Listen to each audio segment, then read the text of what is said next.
Hi, Ariel. Welcome. It's very nice to meet you, and thank you very much for joining me today. How are you? I'm wonderful. Thank you. How are you?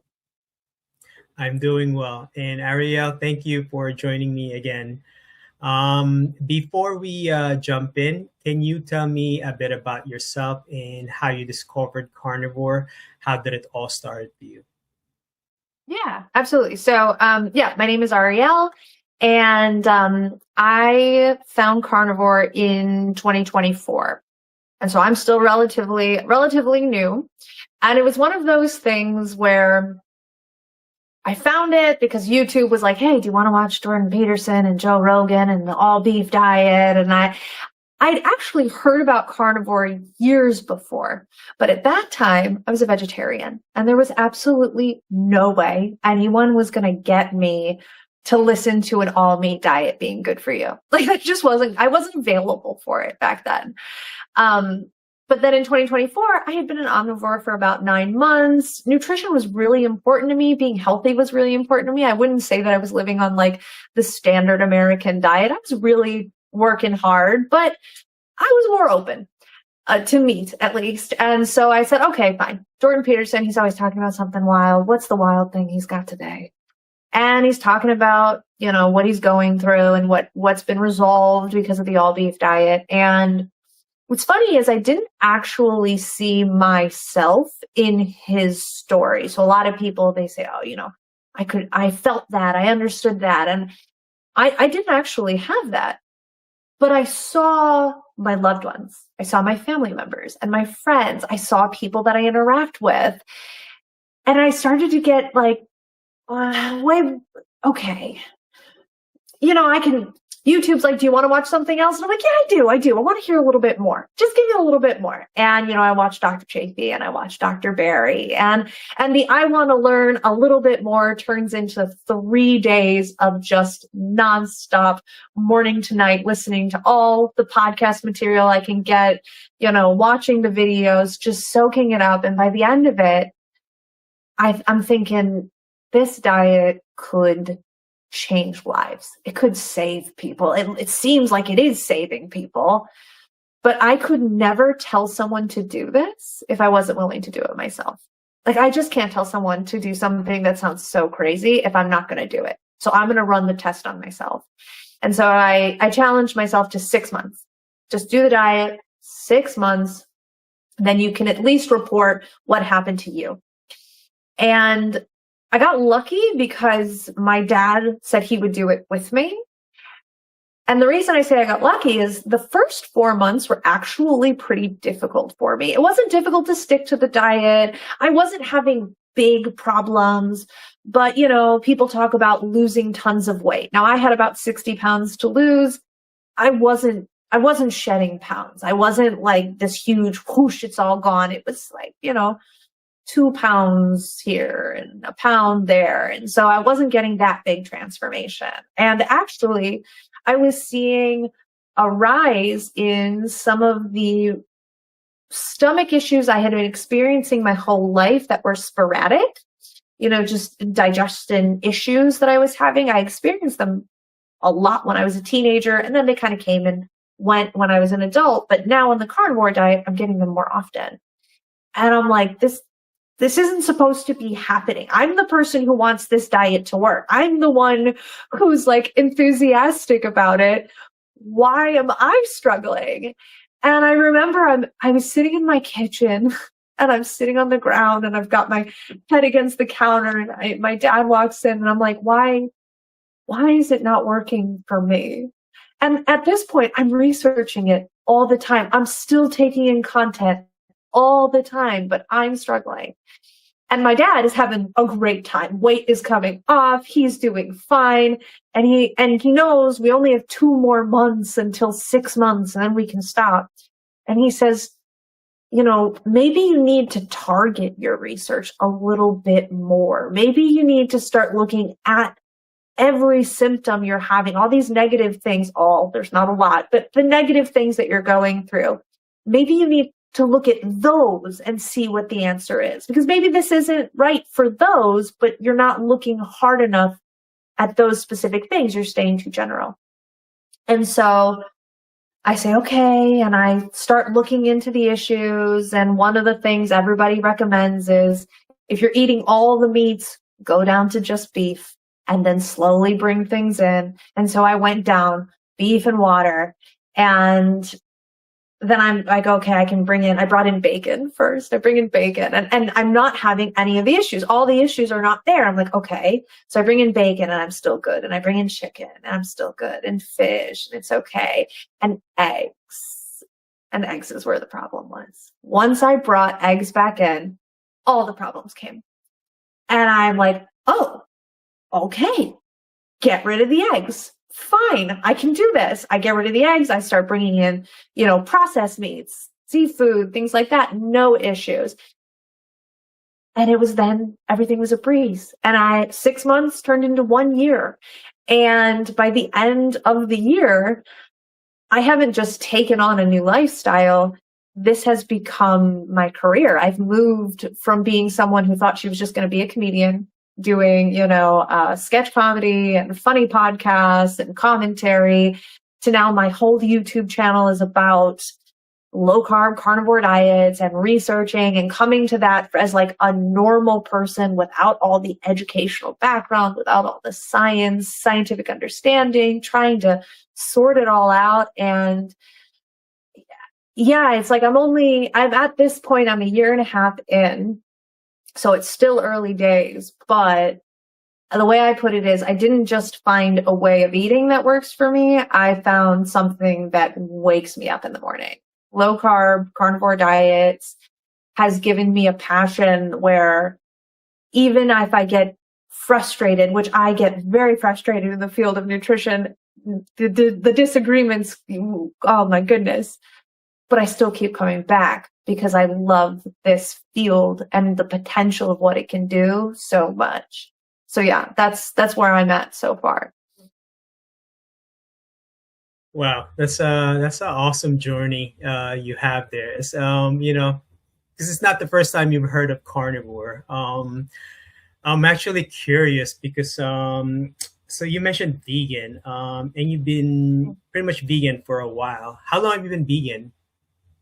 So I had been a dairy-free vegetarian, so I still had eggs at that time, but everything else was as close to vegan as you can get, and I did that for about 3 years. Oh, okay, I see. And I know a lot of people, a lot of carnivores, pretty much uh, found out about carnivore, the diet, the lifestyle, right? Through Jordan Peterson also. So, which is it's a great thing, and more people, more influencers now, coming along and spreading the message. I think that's a really great thing. How long did you do your research? Because I know you mentioned that I think you binge watch, after finding out because you wanted to learn about the diet, and then you watched for a couple of days. How long, I would say approximately, you would say you did your complete research before diving into the actual carnivore? So okay. Now you're getting into the little details. So technically I did 3 days of just taking in as much content as I could before I decided it was the thing that I wanted to do. And what was funny is over those 3 days, I happened to be on a business trip where I was spending a lot of time alone. And I actually, in those 3 days, took out as many carbohydrates as I could and felt super good. So it was kind of that mix of, it was a very rough carnivore. I was eating a lot of beef sticks and, hot bar food that had seasonings and things, but I had taken out so many carbs that I was feeling really good. But I ended up, for that month afterwards, I knew I had my birthday coming up. And I knew for my birthday, I had reservations. We were going to go out to eat. We were going to, do things, and it would totally ruin my birthday plan if I was only eating meat. I knew even if I brought in those things temporarily, I ate only meat for a month, then brought in that 1 day of cake and things, I was like, I'll probably make myself sick. So I ended up doing actually just keto for 1 month before my birthday and took in carnivore info while I was doing that. I was like, okay, I'll do keto and I'll keep researching. And so that when I start on my birthday, I'll feel good and prepared. And what was funny is I didn't like doing keto at all. I found that anytime I would intentionally try to eat carbohydrate because I knew I was comfortable just taking everything out, but I wanted to keep some carb in, so I wasn't super sensitive. And every time I kept carbs in, I'd get fussy or tired. And so I was like, this is not for me. I'm really excited to get full carnivore. But so I would say that before I officially started, I probably researched it for about a month. Very nice. Wow. And then you did it for like pretty much 4 months. I think, yeah, you made a 6 months timeline, and then it was difficult like the first 4 months. And then I think it was your dad who suggested the targeted approach, which is to like pretty much start from beef, right? And then eliminate things like one by one. And then you found out it was eggs. That's, that 6 months, tells it all, I think that's a pretty good plan. Like if something goes wrong, there's like margin for errors and there's like correction. I think that's pretty awesome. Yeah, I think that is it can be a missing link. And when people take on any kind of lifestyle, but especially a diet like this, it's so different than what we're used to. And it's very easy to get overwhelmed. You start it, you would have expectations of it. It doesn't go towards those expectations. And you say, well, it's not working at all. And so I'm going to walk away from it. And I'm not saying, everyone should go on carnivore and figure it out. If you have problems, you should never stop. That's not what I'm trying to say. But I think when you are taking on a diet like this, it's very reliant on you and how much you are willing to research and how much you're willing to play around and experiment for yourself. Because a lot of us, there are carnivore resources out there, doctors and coaches, but a lot of us are doing it all on our own. And when we hit a medical issue, we're thinking, but carnivore is supposed to cure everything. Why am I having this issue? And what we need to reframe for ourselves is that there may be an area that we're not familiar with. There might be something going on here that's just a bit of a tweak, that if we find those resources, I like the way you put it, that target, if we keep a target and we say, what does the community have to say about this? We might end up being able to eliminate something that was kind of a silent disruptor. I think that's something I like to talk about is really getting very specific about what's going on and what you're experiencing, and take it out of the general search, because that can sometimes make it harder if you stay too general. Yeah, I absolutely agree with that. Ariel, so with the health issues, some of the health issues you mentioned, did you had like any assumption what was causing them? Because I know you've done vegan in the past, vegetarian. I'm not sure if you've done other diets besides those two. Like for me, like looking back at my health issues, I looked at genetics, right? Or it could be stress related, or maybe a specific food that's like triggering, the skin issues. Like, what about for you? Did you had any assumption what was causing before finding out carnivore? Yeah.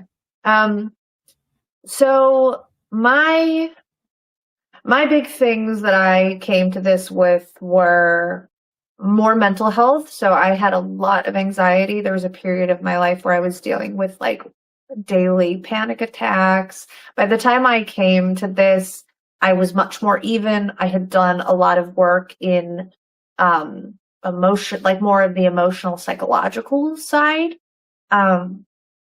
But I wasn't clear. Like I wasn't calm all the time. I had an issue of like when the sun would go down, my anxiety would go up. It was kind of like clockwork. And I just learned how to manage it as it happened. And then on the other side is wanting to lose weight. But other than that, I didn't have a lot of medical issues that I was focusing on. I had an issue with some like cystic acne, but I had kind of just taken that as that had happened my whole life. I don't know why it's happening. I thought it was food related. I had a feeling it was dairy related, but I didn't look too much into it. So I have done a lot of different diets throughout my life for weight loss purposes. And I've always had this inner feeling that food was probably at the heart of most of the things because I've never gone through something very extreme. You know, people talk about their stories. They've got these amazing recoveries. I was pretty normal. But when it came to my anxiety, food wasn't even part of the conversation for me, which is kind of funny now that I say that. I'm like, you really didn't go to food being part of it? But like, no, it didn't occur to me. I knew, you know, excuse me. I knew that there might be foods to help me calm down, but I didn't think there'd be foods to prevent it happening. I don't know why I never made that correlation, that connection. But so what I found interesting was once I took the carbs out, once I went to the only meat, it wasn't like I never get anxious, but it's like there's no more peaks. There's no more valleys. It's just little hills, you know, and when it would come up, my ability to actually, you know, examine what was happening just skyrocketed. I was able to like see the anxiety happening and going, oh, that's not actually reality going on right now. And so immediately I'm like, oh my gosh, okay. I was missing a big link. And when it came to losing weight, I'd actually been studying my weight for about a year, trying to figure out how to lose weight. And I had started off doing like the Noom weight loss app. They focus on like the psychology of losing weight, and you weigh yourself every day, and they have you count your calories. You're staying in calories, but they're trying to teach you about foods that give you more density for less calories. You know, it's like you eat broccoli, you can eat more of it, and it's going to be less calories than if you eat, you know, pizza, whatever. And so I started off doing that for a few months and didn't really have any change. I've never liked calorie counting anyway, and this was just like, hey, calorie counting again didn't really do anything for me. And so then I was like, maybe it's just an exercise problem. And so it was summer here, and that means I can get outside. I started exercising, doing like high intensity exercise every day for a couple hours if I could. Still nothing changed. And I thought, okay, so it's not exercise. I guess we'll see what happens. And this whole time I'm just trying to stay healthy. At one point I went through like the daily recommended servings, and I had it posted on my wall, like, okay, we want this many cups of this and this many cups of that. And I was amazed by how little sugar you were supposed to eat. So I'm like, there's no way anyone's hitting this target living in the normal life. I don't need to be on a carnivore diet to know that like I'm probably having more than a couple teaspoons of sugar every day, you know, in my iced latte alone. But yeah, it wasn't until I just stumbled into carnivore that I went, wait a second, this is way bigger than just, oh, you might feel a little better if you eat this food. It's like you're going to feel fundamentally different. Really changed my way of looking at that, even though I was someone who would always thought food was at the core in some way. Yeah, I feel like I truly relate to that, story of yours because I never expected carnivore to be the missing link, or it's probably the biggest link. Everything's gonna be related to diet. I can deal with stress, I can deal with life problems, with not much so much about being depressed about little things. It was the biggest piece of missing link. Yeah. Yeah. Ariel, can you talk a little bit about your motivation before and after carnivore? So an example for me, right? Like motivation is a bit somewhat depressing because I'm very reliant to medication to pretty much treat my skin issues. So, I'm thinking, so this is what's life going to be for me, for a very long time. So now that, I found carnivore, it has gotten better. Skin issues went away and I'm able to appreciate life more because there's more to it. And I feel like I need to spread, carnivore, the message, there's healing out there for people that are looking. But what about for you? What is motivation for you now? Yeah. Very, very similar in the that need to talk about it because you know what it can do. I think that happens to so many people who are on this for a while. You just become that, I need to tell people about this. I think what drives me right now is, I'm driven a lot just by looking around me and seeing the world and seeing how unhappy people are and not how unhealthy.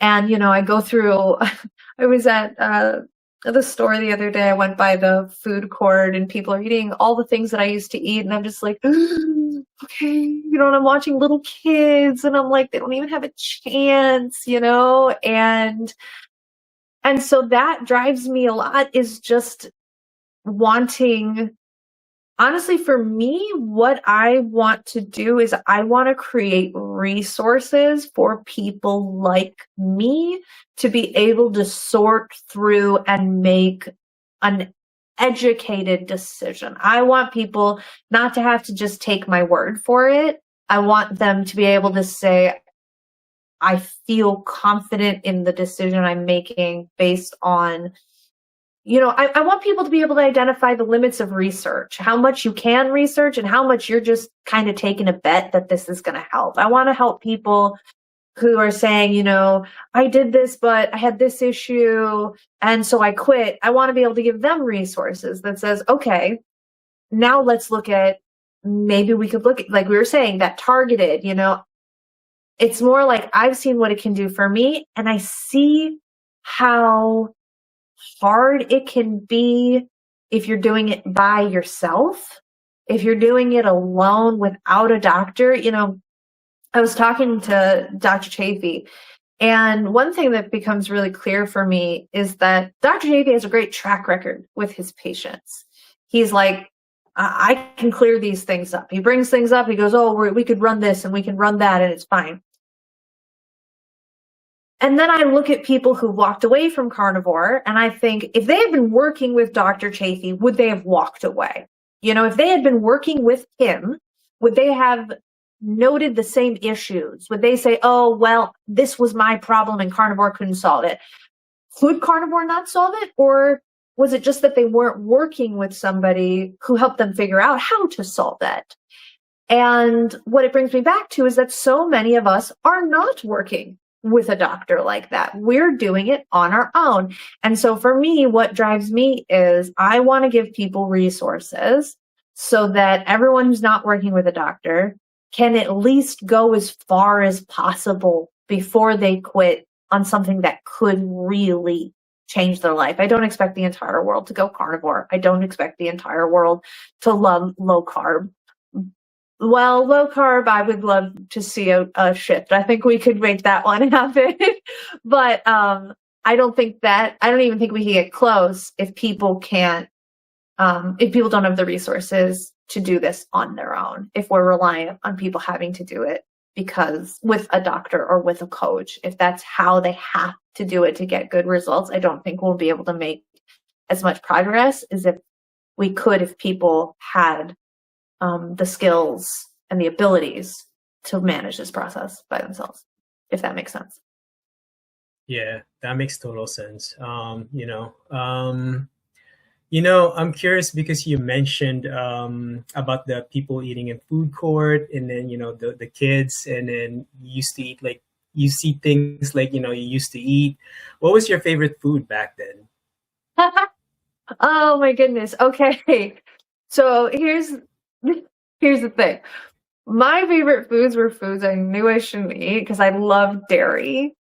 And so the first thing that's kind of coming to my head is like pan pizza that's thick with like a huge thick thing of cheese. I had a pizza shop that I used to go to where you could get one slice. It would just be crust and cheese and sausage for me when I was eating meat.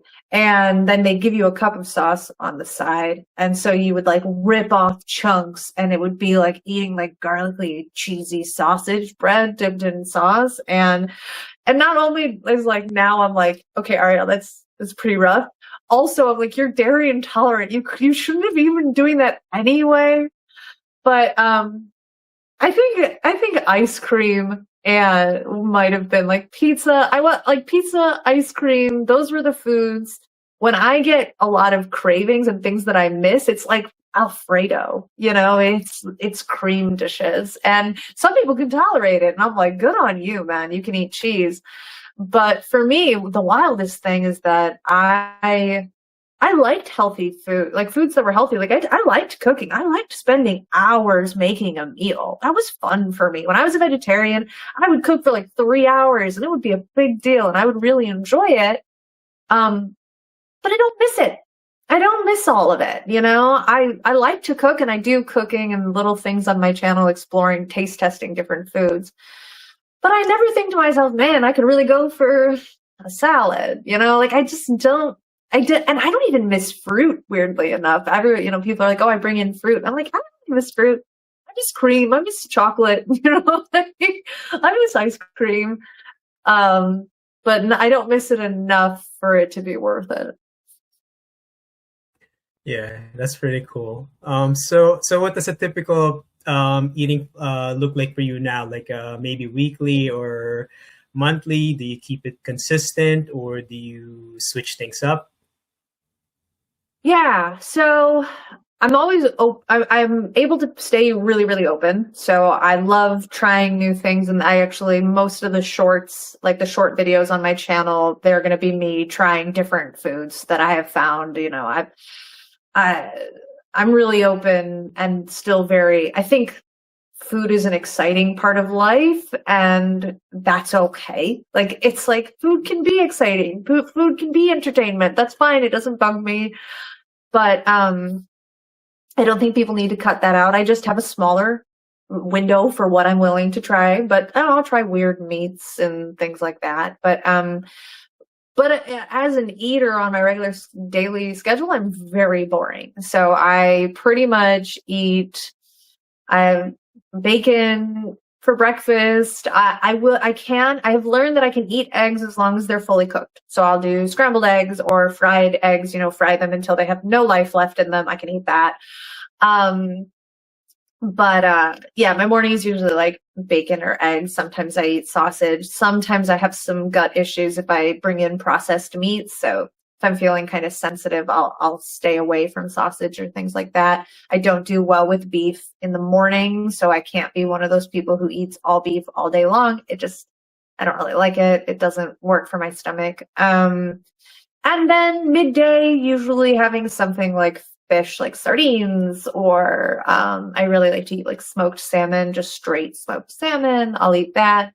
And then at night, I'm probably eating chuck roast, or I actually probably eat chuck roast more than any other beef. And lately I have been eating ground beef wrapped in bacon just obsessively. It's like every day I'm like, nope, can't get enough of this one.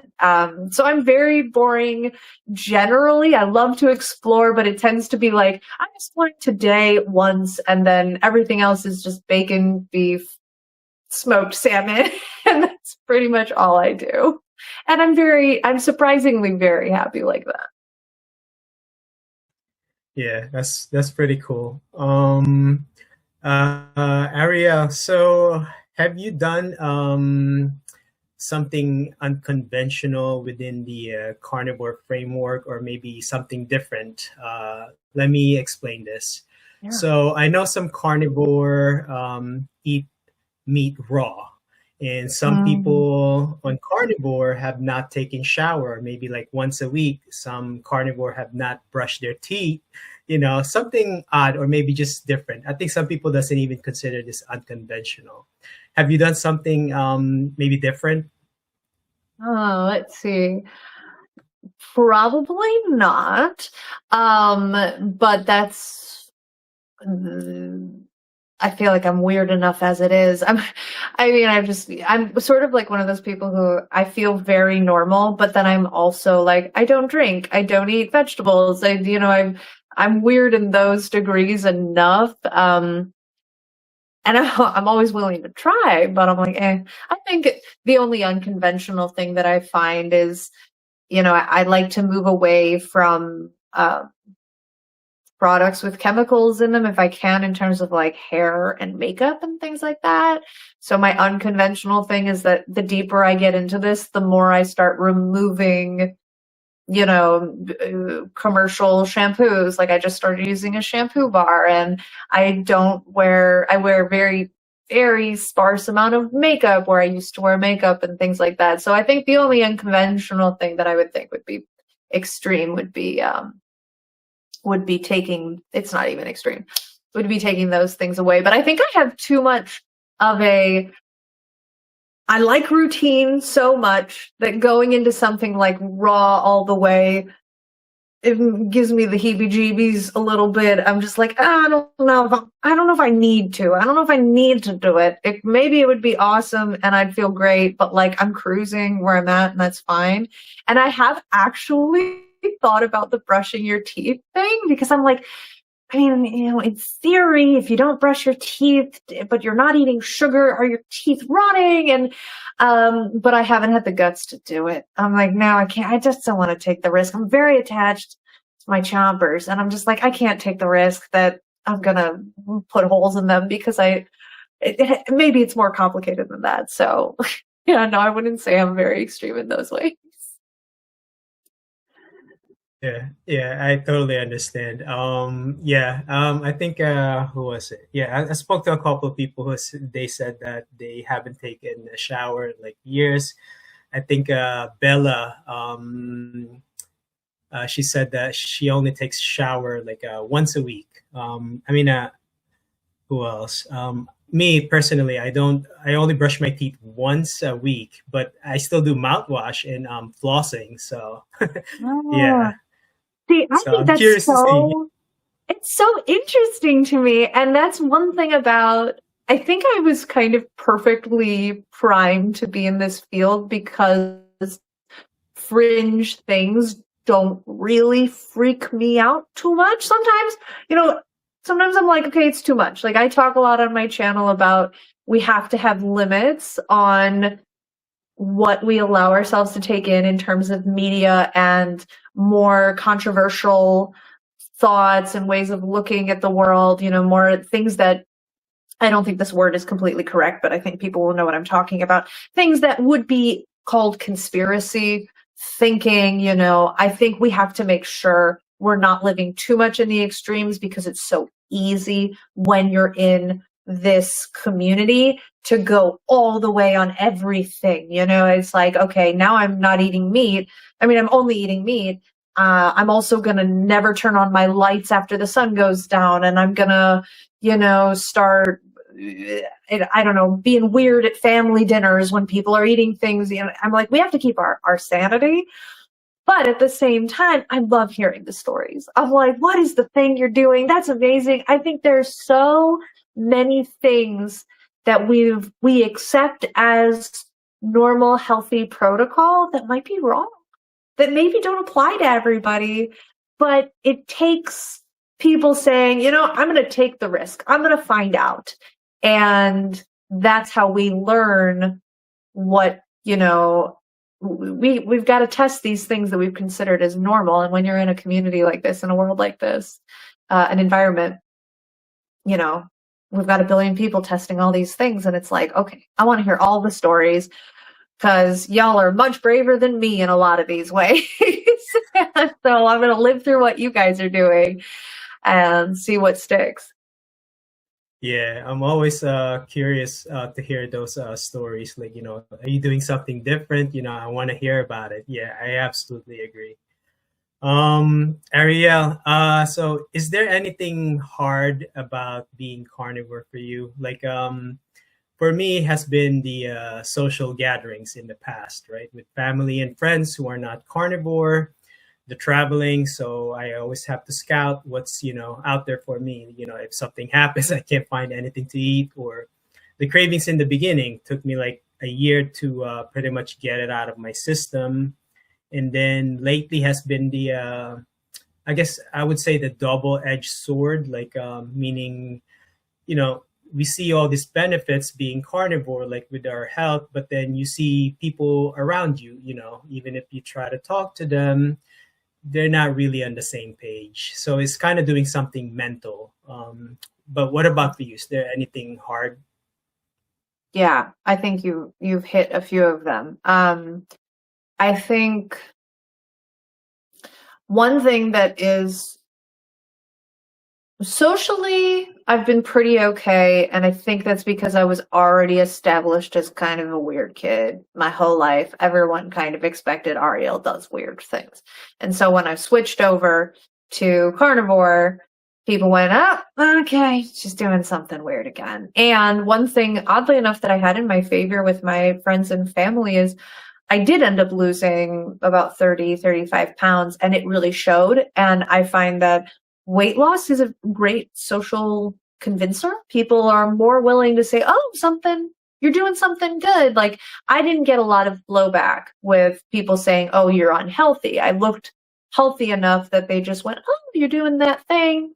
They're not going to do it. And, they still have the like, well, what about? And I think that propelled me a lot in the beginning, and actually was probably one of the main reasons I started doing so much research is I knew the questions were going to come and I wanted to be able to have answers. But I found the social element hasn't been as hard, and as it becomes my career, it gets easier because I just sort of go, this is me. If you don't like it, that's where we're at. And I find most people have been really polite. I've heard some horrible stories of people who were like had bad reactions from other people, and I just go, oh my goodness, I'm so happy I never went through that, and I hope I can handle myself when I do. I mean, I remember when we had the cholesterol talk, and it's funny because I think to myself, I'm getting a little off topic, but I think to myself, I could have probably never told my doctor about my diet. She would have never tested my cholesterol because I was like 34 at that time, and she probably wouldn't have thought of it. But I was like, I've got to be honest. And so I told her, and then we had to have the talk. And actually it ended with me being like, hey, I said I'm going to do this for 6 months to a year. Are we done? Like, can we not work together? And she was like, no, people don't listen to my advice all the time. We're fine. I'm like, okay, another conversation that went better than I've heard go for other people. So I guess I've been lucky in that way. I think it's hard for me. Sticking to totally strict is hard for me. Because I'm an explorer with food, I love playing around with food. And because I want to be able to go to family things, and oddly enough, not having a medical reason to be on this diet makes it a little harder to say no when people offer you things. If I had something like I can say no to dairy, no problem, because I know that's going to make me sick. It's not worth it. If someone offers me something with dairy, I can be like, I just can't even. But if someone offers me a piece of toast and I feel like okay, that's a bad example, but like if I'm at Thanksgiving and there's mashed potatoes and everyone's passing them around and I'm only eating turkey, well, it's easy for me to go, well, I'll just have a little bit, and then I suffer the consequences. And so I think staying 100% strict is hard for me, and I'm lucky that it doesn't backfire totally when I get off of it. In certain realms, like if I have honey, I'm going to be messed up for days. It's just like I had a tablespoon of honey the other day, and for like 2 or 3 days, I was emotionally out of whack and my sleep has not recovered. And so staying 100% strict is hard. I think watching the world around me is hard. And I think the hardest thing for me is sifting through the lack of consensus in the nutrition world and even in the low carb world itself. I spend so much time with this content, and I would love to be a personality who could say, this works for me, I'm not worried. But I'm just a little too anxious, nervy for that. So I'm actually this week I'm filming a piece where I'm talking about how I fell into a rabbit hole about, is long-term ketosis bad for you? Because I heard someone say, and they're a carnivore, and this was like 2 years ago, and they're like, yep, long-term ketosis is bad, and that's why Paul Saladino had problems. And I'm like, wait a second, something's wrong here. And I fall into it, and I've got, Dr. Westman over here, like, no, it's fine. And I've got Dr. Barry over here, like, nope, no evidence. But then I've got Ben Azadi, who, he's not a carnivore, but he's keto, and he's like, nope, it's bad. And I've got Delauer, I can't remember his first name, but he's like, yep, it's bad. The new era of keto is making sure you're keto flexing. And it gets me very stressed out, because I'm like, how is a normal person supposed to, the one who, I can't understand all the studies they're throwing out. They're like, the science of your mitochondria and this and that. And I'm like, I need very easy, small words. And it can get very overwhelming. And there are times, like this last week, I was maxed out. I'm like, I don't know what to do with you all. Nobody's agreeing. I'm getting new info all the time. YouTube, great, because it helped me find this. It gives me things in this field, but it's also like, hey, did you want this vegan argument for why carnivore is bad? They have studies too. And I'm like, no, I need to keep my mind open, but how do I sift through all of the info? And I think that's the hardest thing for me, is because I'm a skeptical person, because I don't want to just take the influencers, the public figures, I don't want to just take their word for it. It requires a lot of mental work. It requires a lot of jumping in, walking away, jumping in, walking away, emotional regulation. Yeah, actually, now that we talk about it, I think that's probably the hardest part, is keeping myself even in the face of the fact that nutrition as we know it seems to be pretty new. And while we have things that people agree these are correct, once you go on a carnivore diet, you realize, like, maybe it's not correct. And where I sit is, I'm like, maybe we're right, but what if we're not? I want to be able to make those decisions, and it takes a whole new way of thinking that I am not accustomed to. And so I can get pretty stressed out. But that's why I do what I do, is to try to get my way through it. And hopefully I'll come to some conclusion that I can share with other people of how not to get stressed out in the face of all of this info and data and science that seems to be constantly changing and evolving. Yeah, I absolutely agree with that. I think you mentioned the trigger word. I think it was called the consensus. Yeah. I think I spoke to someone some time ago about, I think she disliked going through the social media aspect now, because there's so many different opinions, suggestions that she gets. I think she's still on carnivore, but there's a specific carnivore approach for her, meaning like now she's on a lion diet, but there were things that were not working for her. And she was pretty much absorbing like all the suggestions from different influencers, and then she was all over the place. So she just decided to pretty much just shut down everything and just, like what you did, pretty much like a targeted approach, what really works for her. Mm-hmm. Yeah, exactly that. It's the overwhelm. It's the, you go on and you're like, okay, when I started, it was like carnivore means this. It's all meat. That's what you do. If you can tolerate it, you bring in dairy. And then I get into it, and I'm got my carnivore influencers that I go to, and I'm listening to them. And then, one of them's like, it's okay to have honey. And then it's like, hey, I'm still carnivore and I eat sweet potato. And then I'm like, okay, that's still carnivore. And now the carnivore definition is changing. And Now I go on social media and I actually, so I do YouTube and Instagram. Those are my two platforms. And I'll go on Instagram, but I always know just pause before you go on because you don't know what you're going to see. And it might be a carnivore, someone you think is carnivore. It might be a keto influencer. And they might make an argument that sounds compelling and you start questioning what you're doing. And I was writing about this morning. I feel like we have to, because there's so much info, there's so many people disagreeing. I mean, I went to Meatstock and it's not like everyone presenting at Meatstock agrees, and they're all at the same conference and they're bringing up things, is it high fat, high protein, or should you be fasting? And a lot of times we have to go, okay, pause. Am I experiencing negative symptoms that would make me want to change something?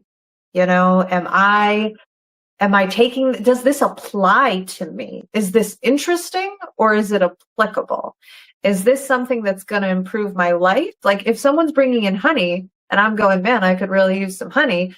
Do I want honey? Is it going to make me feel better? Is it going to improve my life? Like I completely understand, like I can understand the mechanics of I'm a bodybuilder and I have honey. I'm like, you're probably burning off the honey pretty quickly.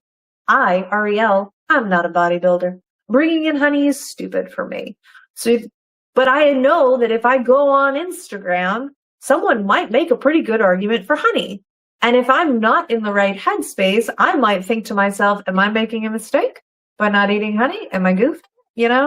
And sometimes I get annoyed. I bring him up so often, but it's because he's my main influencer that I listen to, or my main doctor. But Dr. Chafee, he sometimes drives me crazy because I come to him and I'm like, what are we doing here? What about this argument? And he's like, you're making it too complicated. And I'm like, but it is complicated. And he's like, no, eat meat, eat fatty meat, stop. And I'm like, okay. So there's definitely a balance that you have to find. Yeah, I absolutely agree. Ariel, if you have to describe the impact of carnivore in your life, what one word would you describe it, and tell me why? Okay, one word to describe the impact that it had on me was there's a weird word, foundational. So it had a foundational impact. I am not like, people go through big things and they're like, I'm not the same person I used to be. I'm not. My career is different. My lifestyle is different. The way I view the world is different. It has shaken the ground that I walk on. And I always tell people, 5 years from now, if I'm not carnivore, sit me down and find out what happened, because something crazy changed to get me. I mean, if I'm not low carb, I could see myself getting into keto. I'm open, but if I'm not low carb, something fundamentally has radically changed, because it fundamentally changed my life. So it would have to be another fundamental shift for me to walk away from this anytime soon. Wow, yeah, that's a great word. Knowing what you know now about carnivore, the nutrition, the lifestyle itself, if you can give an advice to someone, maybe they're just starting, or maybe they have a chronic issues and they see the success you've had with, doing this carnivore, and but at the same time, they're very skeptical, right? They have no clue. They think they're going to get a heart attack, some heart failure, other issues. What would you tell them now?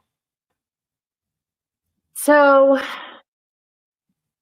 I think where I would focus the first big thing is, if you're interested, even if you're skeptical, if you're interested, why are you interested? What is it that drives you?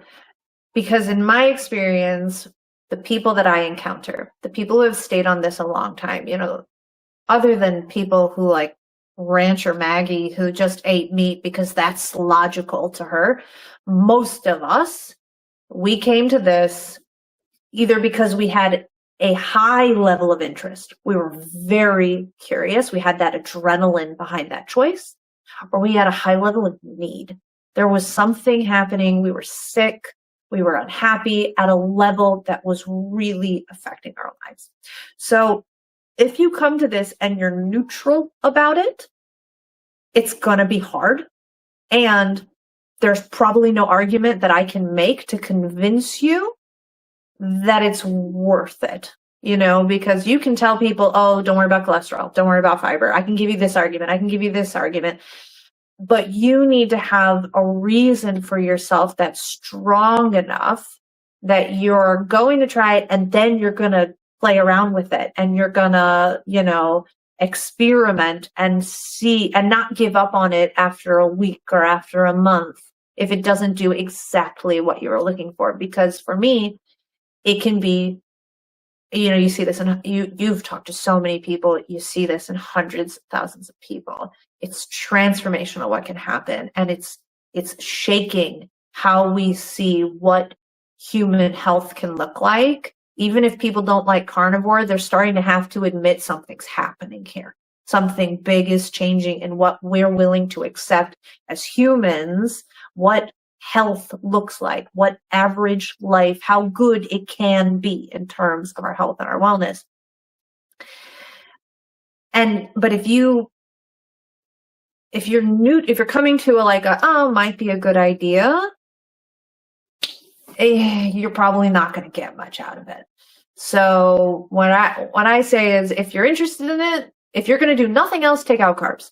If you do nothing else, take out carbs. There's no reason not to. Keep it under 20 grams. You'll be fine. Yeah, you might be a little bored, but it's only because you're not exploring.